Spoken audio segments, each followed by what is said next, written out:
경락경혈학회 2차 온라인 학술 아카데미 사회를 맡은 대전한의대 한상윤이라고 합니다. 반갑습니다. 예, 오늘 학술 아카데미 주제가 한의학 실습 교육 현재와 미래입니다. 이런 의미 있는 학술 행사에 제가 사회를 맡게 되어서 매우 기쁘게 생각하고요.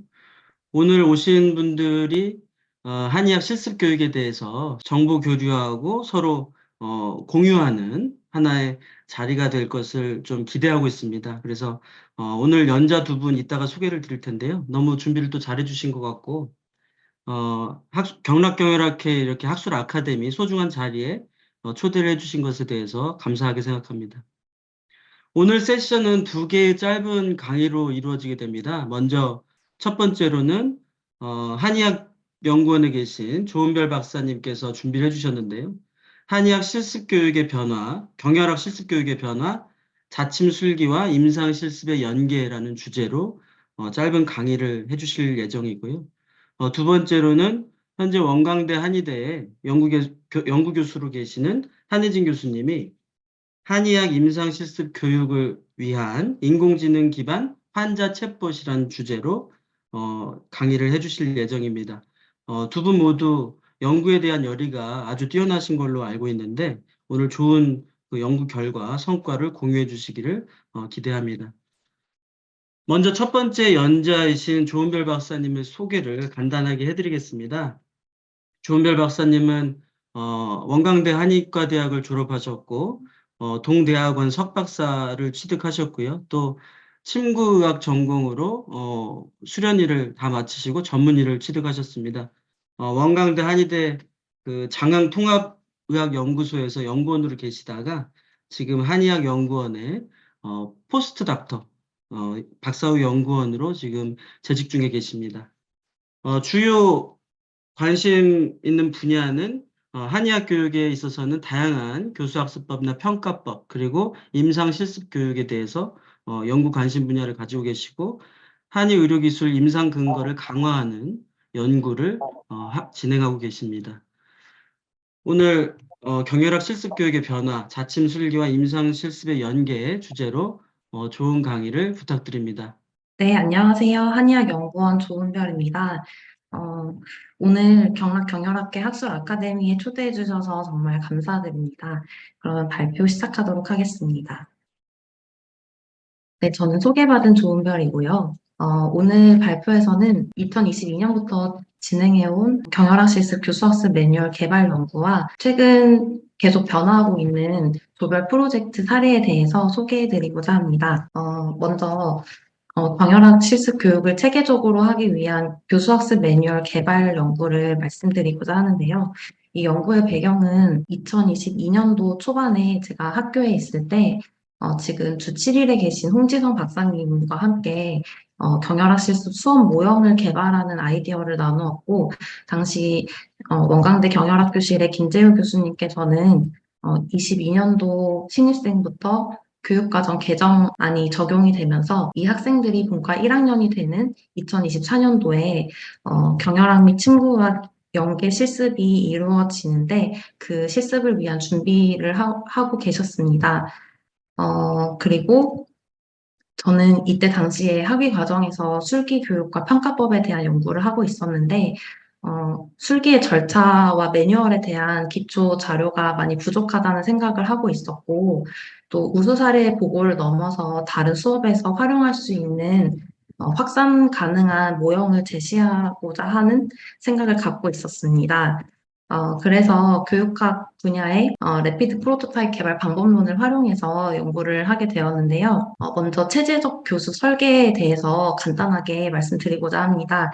이 체제라는 시스템이라는 것은 이 시스템을 구성하고 있는 모든 부분들이 목표 달성을 위해서 같이 작용을 하는데 이 예시가 쉽게 이해가 되더라고요. 당뇨병 관리의 요소에는 다이어트, 운동, 인슐린 같은 것들이 있는데 이 안정적인 혈당 수준을 유지하기 위해서 각 요소들이 중요하고 정기적으로 혈당을 점검해서 이제 목표의 범위에 있는지를 확인하는데요. 만약에 수용 범위를 벗어났을 때에는 이 당뇨를 관리하기 위해서 조정이 필요한 요소를 찾아서 치료를 위한 출발점으로 각 요소들의 정상적인 수준을 정해줌으로써 수치를 안정화하고 지속적으로 모니터링을 하게 됩니다. 그런데 교수 과정 자체도 이 학습을 만들어내기 위한 목표를 가진 시스템이라고 보는 관점인데요. 체제 구성 요소에는 학습자, 교사, 교수 프로그램, 학습 환경, 이런 교육을 구성하는 모든 요소들이 포함이 되고 이 요소들이 각자 중요한 역할을 하면서 효과적으로 상호작용을 해야 합니다. 그래서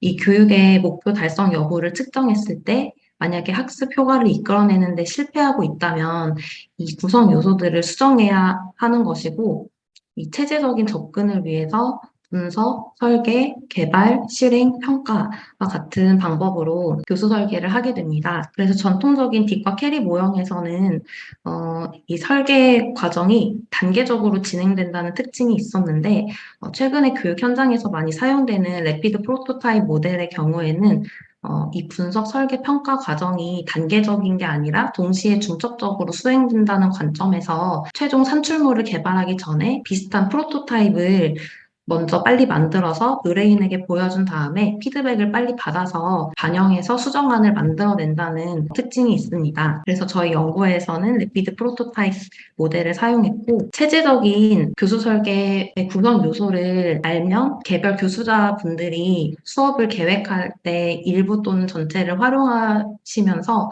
좀 수업을 좀 더 효과적으로 만들어 나가실 수 있다고 생각이 들어서 각 요소를 좀 더 설명드리고자 합니다. 이 교수 목표 규명은 학습을 전체적으로 마칠 때 학습자들이 무엇을 따라할 수 있게 되어야 하는가 이거를 생각하는 것이고요. 그래서 목표를 규명한 다음에 교수 분석은 조금 내용적인 측면에서 목표를 성취하기 위해서 포함해야 하는 지식이나 술기는 무엇이고 또 어떻게 순서대로 공부를 해야 효과적인지를 분석하게 됩니다.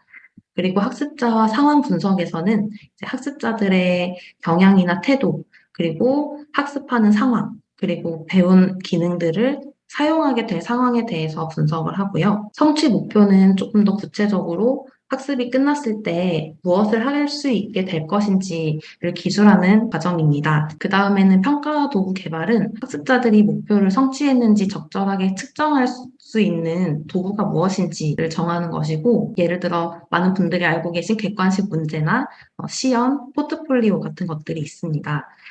그리고 교수 전략 개발은 학생들이 목표 성취에 도움이 되도록 교육에서 어떤 전략을 활용할 것인지 교수 학습법을 좀 쉽게 생각하시면 될 것 같고요. 동기 유발이나 시험, 학습 활동, 실제 적용 이런 것들을 어떻게 할 것인지에 대한 전략입니다. 그리고 교수 프로그램 개발 이 부분은 쉽게 말해서 강의 PPT나 학생용 읽기 자료를 만드는 과정을 생각하시면 될 것 같고요. 형성평가의 경우에는 프로그램의 질 개선을 위해서 평가를 해서 수정 보완해 나가는 과정입니다. 그래서 이런 요소들을 일부 참고를 하시면서 개별 수업에 활용을 해보시면 좋겠습니다. 연구 기간과 내용에 대해서 설명을 드리자면 자세한 내용은 경락경혈학회지에 발표된 논문에 참고하시면 좋을 것 같고 발표에서는 간단히만 소개드리겠습니다. 먼저 요구 분석인데요. 이제 의뢰인과 설계자가 원하는 바람직한 상태와 현재 상태의 격차를 확인하는 것입니다. 그래서 문제를 확인하고 문제의 원인과 해결안을 도출하는 과정입니다. 그래서 저는 학습자 인터뷰를 통해서 경혈학 실습에서 학생들이 수행하기 위해서 필요한 지식 술기 태도가 무엇인지 이렇게 정리를 해봤고 학생들의 수행 문제와 관련해서 문제가 뭐고 원인이 뭐고 해결안이 무엇인지 이렇게 정리해 보았고요. 그 다음에는 과제 분석입니다. 동시에 같이 진행을 했었는데요. 학생들이 무슨 내용을 학습해야 하는지 이 과제를 파악하는 것입니다. 그리고 이 과정에서 구체적인 교육 목표를 기술하였는데요. 예를 들어서 기존의 학생들이 실습에서 어떤 절차에 따라서 실습을 하고 있는지를 순차적으로 정리를 했고, 또 이 경혈학 실습 교육 프로그램의 수행 목표를 이렇게 크게 5가지로 기술해 보았습니다. 그 다음에는 프로토타입 설계를 빠르게 진행했는데요. 교육 방법과 내용, 그리고 수업 지도안을 개발하였습니다. 이 수업 지도안에 대해서 조금 더 설명을 드리고 싶은데요. 전체적인 수업의 흐름을 파악할 수 있고, 관련해서 어떤 자료를 참고할 수 있는지, 그리고 교수자와 학습자가 각 단계에서 어떤 활동을 해야 되는지를 이렇게 구체적으로 기술을 하고, 프로토타입을 만든 다음에 수업에 적용하면서 계속 수정해 나가는 과정입니다. 그래서 만든 프로토타입을 실제 수업에 적용해 보면서 사용성 평가를 했고, 의뢰인인 김재우 교수님과 학생들 면담을 통해서 보완할 점을 찾아서 프로토타입을 수정해서 최종 산출물을 만들었습니다. 그래서 저희가 개발한 교수학습 매뉴얼은 이제 논문의 부록으로도 제시가 되어 있는데요. 이 매뉴얼의 의미는 각 수업 단계별로 교수님과 학생들이 뭘 해야 되는지를 구체화함으로써 학생들은 이 학습이 체계적이라고 느끼고 또 교수님은 학생들이 실습에서 해야 할 내용이 굉장히 많은데 이걸 다 설명해야 되는 부담을 줄일 수 있습니다. 그리고 각 학습 활동에서 참고할 만한 자료도 저희가 다 개발을 해서 이렇게 같이 제시해 주었습니다. 이 자료들은 다 구글 클래스룸에 업로드가 되어서 학생들이 수업 중에 찾아서 활용할 수 있습니다.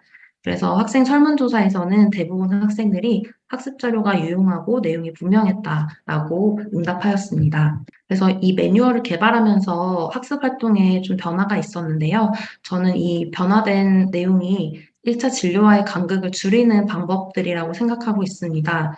예를 들어서 실습 동의서 받기와 생체 징후 측정은 시대 진료에서도 한의사들이 하는 직무이고 원래도 있었지만 시술자가 피시술자를 대상으로 수행한다라고 역할을 구체화하였습니다. 그리고 제가 수업을 관찰하면서 조금 진료 현장과 이질적이라고 생각했던 부분이 학생들이 베드 위가 아니라 앉아서 실습을 하는 경우도 있고 계속 교육은 하지만 침대 위에 물품을 올려놓고 사용을 한다는 점인데요. 그래서 피시술자는 항상 베드 위에 위치하도록 하고 청결구역과 오염구역을 구분하기 위해서 카트를 사용하는 것을 강조하였습니다. 그리고 동료 오스키 방법을 추가하였는데요. 이건 학생들끼리 서로 채점자와 응시자가 되어서 실습 마무리하는 단계에서 그날 실습한 내용에 대한 수행을 점검하는 형성평가로 활용하고 있습니다. 그래서 그냥 두루뭉술하게 피드백을 주는 것이 아니라 객관적인 체크리스트를 기반으로 어떤 점이 부족했고 어떤 점은 잘 수행했는지를 피드백을 할 수 있고 또 교수님이 한 명의 상황에서 모든 조들이 동시에 이루어질 수 있기 때문에 교수님의 부담도 줄일 수 있는 좋은 방법이라고 생각합니다.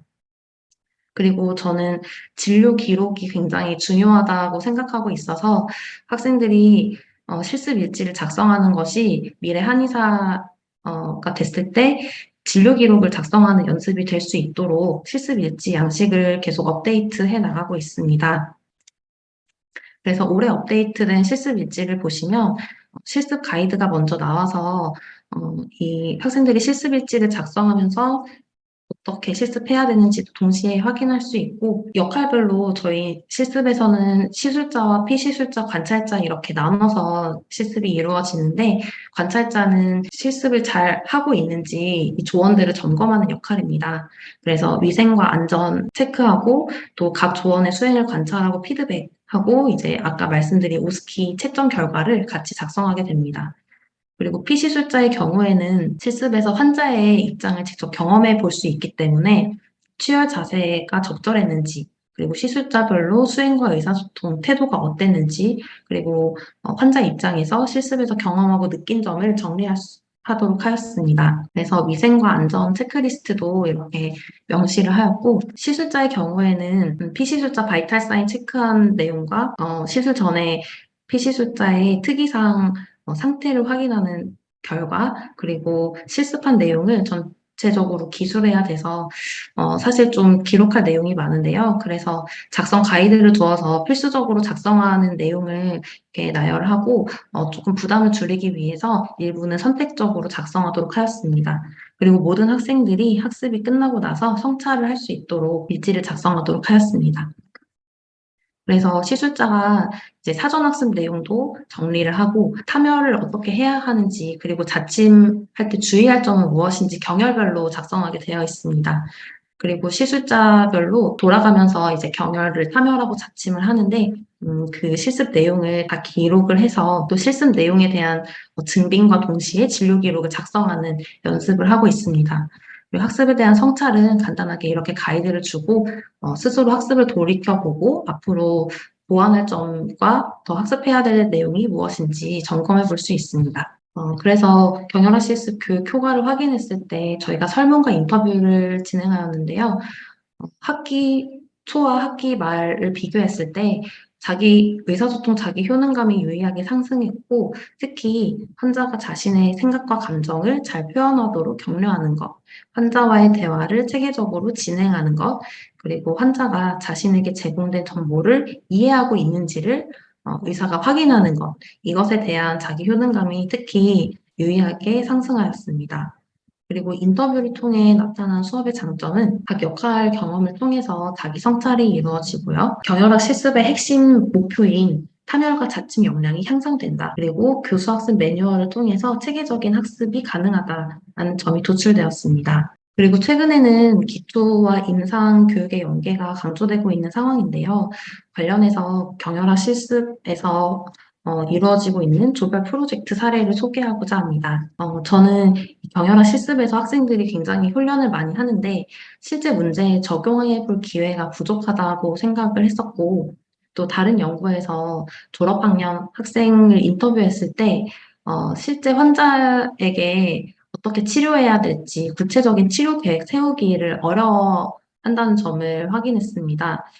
그래서 학생들이 조별 프로젝트는 경영학 실습의 중간고사를 대체하는 과제로 진행이 되고 있는데요. 미래 한의사로서 어떤 직무를 해야 되고 현재 학습하는 내용이 어떤 관련성이 있는지를 좀 조기에 확인할 수 있도록 실제 환자를 진료하는 실습을 조별 프로젝트에 도입하였습니다. 그래서 최근 저희 한의학 교육 학회지에 관련 내용을 보고하였는데요. 이 조별 프로젝트 방법은 이 경영학 실습을 수업을 듣는 학생들이 한의학과 1학년 또는 2학년 학생들이기 때문에 아직 진단학과 임상 교과목을 학습하지 않은 상태입니다. 그래서 한의학과 3학년 또는 4학년 학생을 한 명 섭외해서 조원 중에서 불편 증상이나 질환이 있는 학생을 선정하고 동의를 받아서 이제 진료를 하게 되는데요.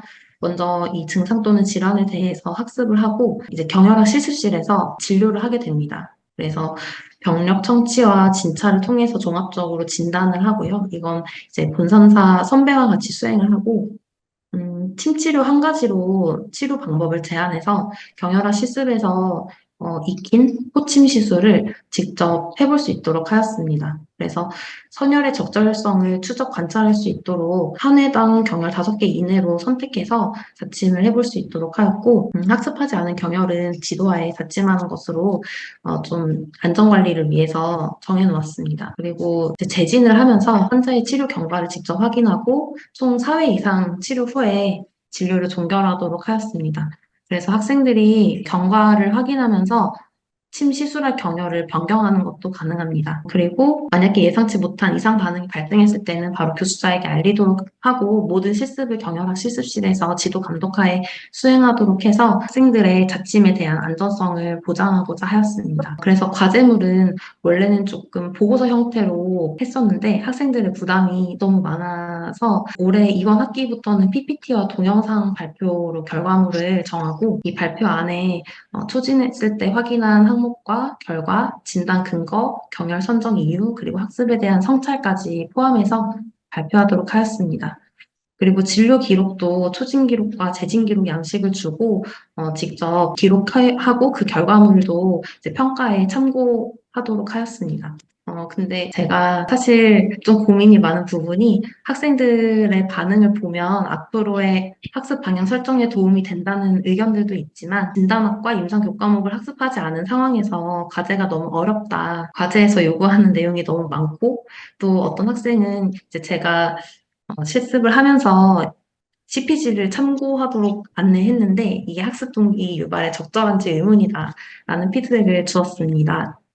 지금 원광대 한의대의 경우에는 교육과정이 변화하고 있는데요. 기존에는 이 경영학 실습 조별 프로젝트를 학습하는 상황이 진단학과 임상 교과목을 배우기 전이었는데 이제 개정된 교육 과정에서는 경영 침구의학 실습으로 변경되어서 마지막 학기에는 진단학과 임상 교과목을 배우는 상태가 되기 때문에 저는 이 조별 프로젝트를 계속 새 학기 동안 똑같이 하지 않고 조금 더 단계적으로 학생들이 교육을 받는 이 교육 과정에 맞춰서 좀 수정해야겠다는 생각을 하게 되었습니다. 그래서 첫 번째 단계에서는 조금 기초적인 위생과 안전 관리를 잘 연습할 수 있도록 과제물을 이렇게 수정해 보았고요. 한 학기 동안 경영학 실습 수업을 하면서 수업에 참여하면서 이 5가지 항목 중에서 각각 잘 지켜지지 않았던 부분이 뭐고 개선하기 위해서 조원들이 어떻게 노력했는지 어떤 노력이 더 필요한지를 성찰해 보도록 하는 것입니다.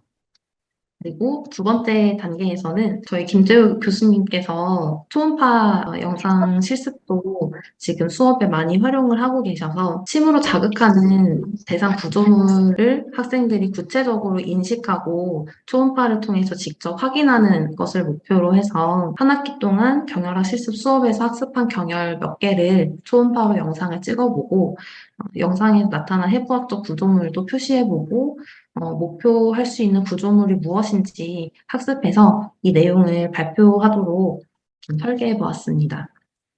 그리고 세 번째 단계가 그동안 해왔던 조별 프로젝트 이제 환자 중심의 실습인데요.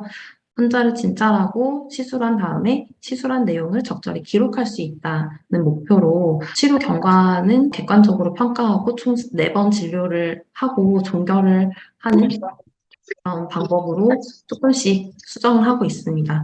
그래서 간단하게 SOAP 에 진료 기록 서식을 제공해주고 환자에게 진찰 및 진단한 내용과 경과 그리고 선정한 경혈의 적절성 위주로 학습 내용을 정리할 수 있도록 설계해 보았습니다. 임상실습에 대해서 지금 제가 하고 있는 다른 연구들도 있는데요. 개인적으로는 임상실습이라고 하면 환자가 중심이 되어야 된다고 생각합니다. 그래서 환자에는 실제 환자도 있지만 표준 환자와 모의 환자, 그리고 케이스 기반 시나리오도 활용을 할 수가 있어서 지금 병원 실습에서도 실제 환자 대상으로 실습이 더 늘어야 된다고 저는 생각을 하는데 제가 침구과 전문의이긴 하지만 침구학 임상 실습이 병원에서 진행이 되기 때문에 침구학 이론에서 다루는 선열을 실습할 수 있는 기회가 부족하다고 생각합니다. 그리고 앞으로 국가시험, 실기시험 도입을 고려를 하면 저는 호침 시술이 가장 기본적으로 포함이 될 것 같은데 이 선열의 적절성을 평가할 수 있을지에 대해서도 좀 고민이 많습니다. 어쨌든 이 선열의 적절성을 평가하기가 만약 어렵다면 실제 환자에게 직접 해보고 치료 경과를 확인해 보는 방법이 좋지 않을까 생각을 하는데요. 이것과 관련된 것은 원광대학교에서 그 교과외 프로그램으로 진행하고 있는 임진록이 해당되는데요. 이 논문도 한약교육학회지에 보고한 것이 있어서 한번 참고해 보시면 좋을 것 같습니다. 그래서 오늘 발표한 내용을 정리해 보면 이 교수 설계에서 이루어진 8가지 단계 요소들이 있는데 선생님께서 수업을 계획하시면서 이 일부 단계를 선택적으로 활용해 보시면 수업을 설계하는 데 조금 더 도움이 되실 것 같습니다. 그리고 한의학 전공 학생의 뿐만 아니라 의사소통과 관리 역량까지 포함한 다양한 역량을 강화하기 위해서 경영학 실습 교육이 계속 변화하고 있다라는 점을 말씀드리고 싶습니다. 네, 발표 들어주셔서 감사합니다.